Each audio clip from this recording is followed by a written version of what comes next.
1.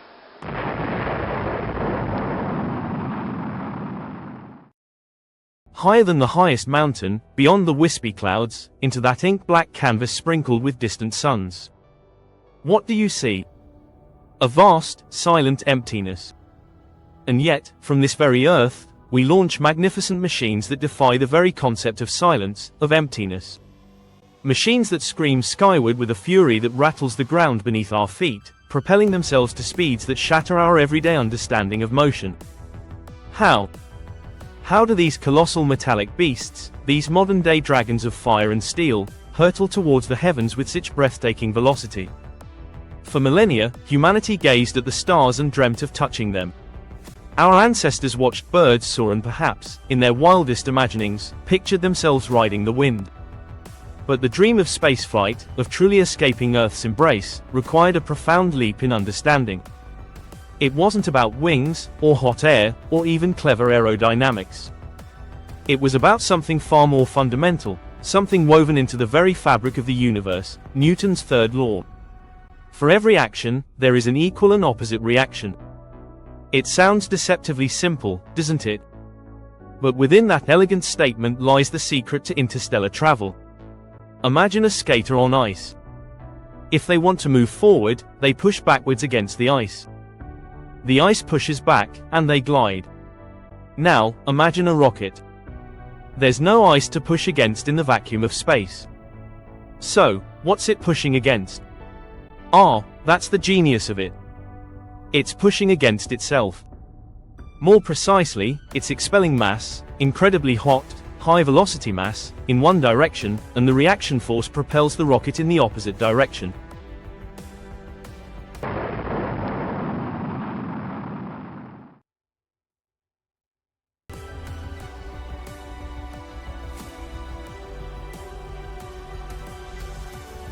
It's a constant, furious act of self-propulsion.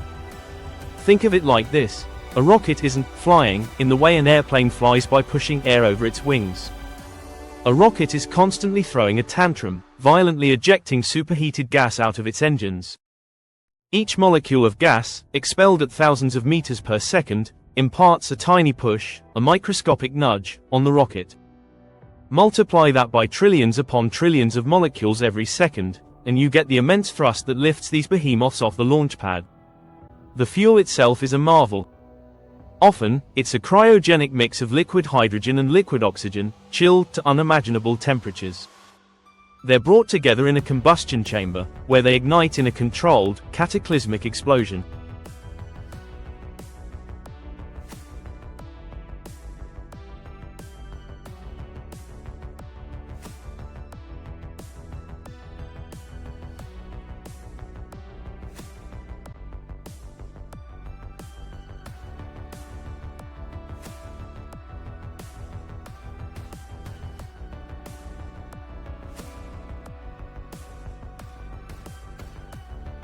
The resulting superheated gases expand violently, desperately seeking an escape.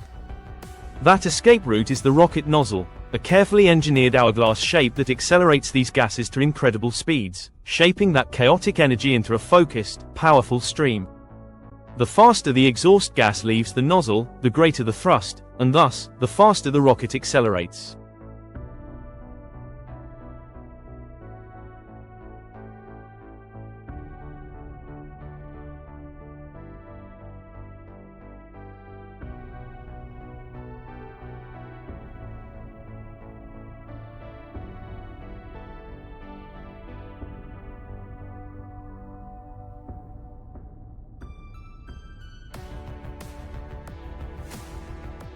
But it's not just about the raw power. It's about the ballet of engineering and physics. Consider the sheer audacity of it, building a vessel that can withstand the crushing forces of launch, the extreme temperatures of re-entry, if applicable, and the utter vacuum of space, all while carrying a payload sometimes weighing tens of thousands of kilograms. Each stage of a multi-stage rocket is a testament to this ingenuity. As the fuel in one stage is expended, that entire section of the rocket is jettisoned, shedding unnecessary weight. Less mass means less inertia to overcome, allowing the remaining stages to accelerate even more rapidly, conserving precious fuel and gaining ever greater speeds. This staged approach is crucial for reaching orbital velocity, the speed required to continuously fall around the Earth without falling into it. For low Earth orbit, that's roughly 28,000 kilometers per hour. Think about that for a moment. That's fast enough to travel from New York to Los Angeles in under 10 minutes. The history of this pursuit is as fascinating as the science. From the ancient Chinese fireworks that were the earliest predecessors of rockets, to the theoretical groundwork laid by Konstantin Tsiolkovsky in the late 19th century, who first articulated the fundamental rocket equation that governs their motion, the journey has been long and arduous. Then came Robert Goddard, the American pioneer who launched the world's first liquid-fueled rocket in 1926, a humble contraption that flew only a few dozen meters but ignited the modern era of rocketry. And of course, the space race, a period of intense competition that pushed the boundaries of what was thought possible, culminating in humanity taking its first tentative steps onto another celestial body. So, when you see a rocket ascending, a fiery spear piercing the blue, remember it's not just brute force.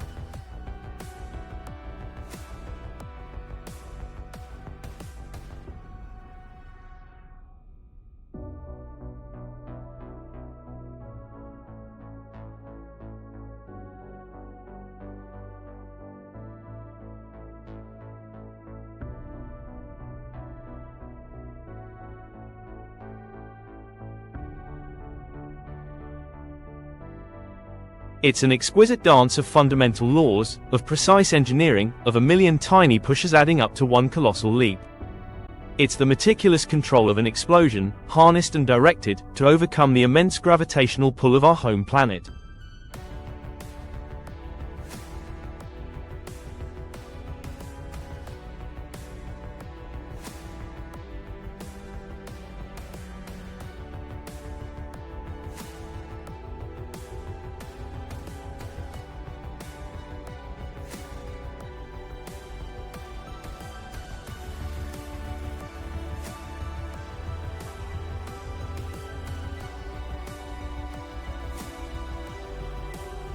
And that's the true wonder of it all.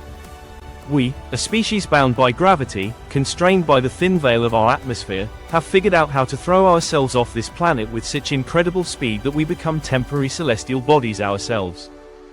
We've learned to bend the very rules of motion to our will, not by magic, but by understanding the deep, elegant language of the universe. When you watch a rocket disappear into the vastness, remember that it's not merely a machine flying fast. It's a testament to the unyielding human spirit, to our insatiable curiosity, and to our profound, almost primal, desire to understand our place in this cosmic symphony, to not just gaze at the stars, but to finally reach out and touch them.